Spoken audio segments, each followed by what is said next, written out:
فعايده بتقول لسلمى انا حاسه بتأنيب ضميرك وانك متخيله انك انت السبب في موته، حاسه بالذنب، بس الحقيقه انت مش السبب، انت بس حاسه بكده لانه انتحر بسبب انك عايزه تطلقي. فسلمى بتقول ليها هي دي الحقيقه، هو ما انتحرش، انا اللي قتلته وانا اللي زقته من فوق البلكونه. تطلب منها انها تحكي لك تفاصيل كامله وتحكي لها الحقيقه كامله عشان تقدر تساعدها. فسلمى بتقول ليها هو السبب، هو اللي ضحك عليا، قال لي انا عمري ما هسيبك، وانهم كانوا اجمل قصه حب، واننا هنسمي عيالنا سوا وهيفضل جنبي طول عمري، وجاي بعد كل ده يقول لي مش عايز اكمل وقال لي انه زهق. فالدكتوره بتقول ليها انت ازاي وصلت للمرحله دي؟ اي اتنين بيسيبوا بعض بس مش لدرجه انك تقتليه. سلمى بتقول ليها انه قعد 3 شهور ما يبصش في وشي، هو مش طايقني، حجزت يوم في فندق عشان نقضيه مع بعض على امل انه هيرجع لي وما يسيبنيش. فبنرجع فلاش باك بنلاقيها هي اللي قاعده بتترجاه وتقول له بلاش تسيبني، مش زي ما قالت في التحقيقات. كانت قايله في التحقيقات ان هو اللي كان بيترجاها، ان هو كان بيتحايل عليها عشان ما يسيبهاش. فبيحصل العكس دلوقتي، وانها كانت بتكذب في التحقيقات والمحضر اتقفل بالكذب، فبتترجاه انه ما يسيبهاش، وهو بيقول ليها خلاص محدش بيموت بالحب. فبتقوم عشان تعمل له الدرينك بتاعه، بتحط له حاجه فيه، فبياخد الدرينك بتاعه وبيخرج بره في البلكونه، وهي بتخرج وراه وبتزقه وبترميه منها. بتقول للدكتوره هو السبب، انا ما كنتش عايز اعمل كده، وبتكتب ليها ادويه مهدئه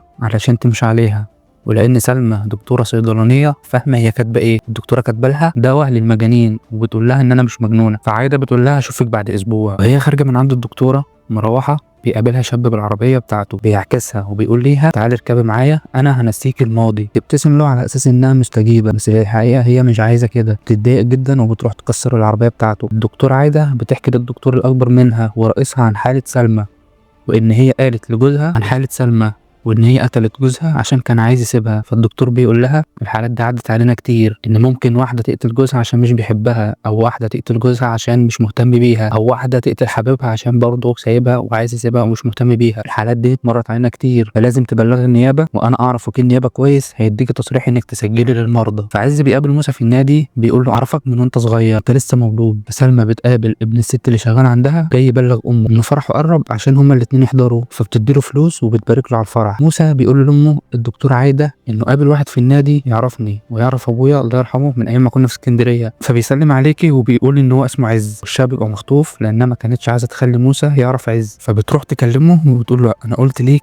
انك مالكش دعوه بابني تاني، ولو ما بعدتش عنه، وبتهدده انها هتبلغ البوليس بسبب الجرائم اللي هو بيعملها، وانه تاجر مخدرات وعامل مشروع سيارات عشان يداري انه تاجر مخدرات. فسلمى بتسهر مع دينا وبتعرفها على واحد اسمه وليد، وبتسيبهم ويقعدوا مع بعض عشان يتعرفوا على بعض. فسلمى بتتضايق جدا وبتكون في حاله اكتئاب، فبتقول لها انا عايزه امشي، فبتسيبهم وتمشي. وبنروح بعد شهرين سلمى بترجع تاني للدكتوره عايده، بتلاحظ عليها انها اتغيرت وانها بقت مبسوطه، فبتسالها سبب انبساطك ده ايه؟ بتقول ليها انت بقيتي احسن. فسلمى بتقول ليها السبب في كده ان حبيت جديد ونسيت كل الماضي ونسيت اني قتلت جوزي. فبتقول ليها اقعدي اجيب حاجتي، فبتروح تجيب الموبايل وتفتح التسجيل عشان تسجل الجلسه، لانها خلاص خدت التصريح انها تسجل للمرضى بتوعها بعد ما رئيسها في الشغل قال لها انك لازم تبلغي النيابه. فبتحط التليفون وعايده بتقول ليها انت لحقتي تحبي بالسرعه دي؟ انت لسه قاتله جوزي. فسلمى ترجمت على طول انها بتسجل وغيرت اقوالها تماما، فبتقول لها انا ما قتلتش جوزي، جوزي انتحر. فبتقوم تمسك الكشكول بتاع الدكتوره وبتكتب فيه انسي اللي بتفكري فيه، لانها خلاص خدت بالها انها بتسجل وما عادش بتثق فيها تاني. تمسك تليفونها وتمسح التسجيل وتمشي. فعايده بتطبخ في البيت وفجاه بتخرج على صوت ابنها، فجاه بتلاقيه واقف مع سلمى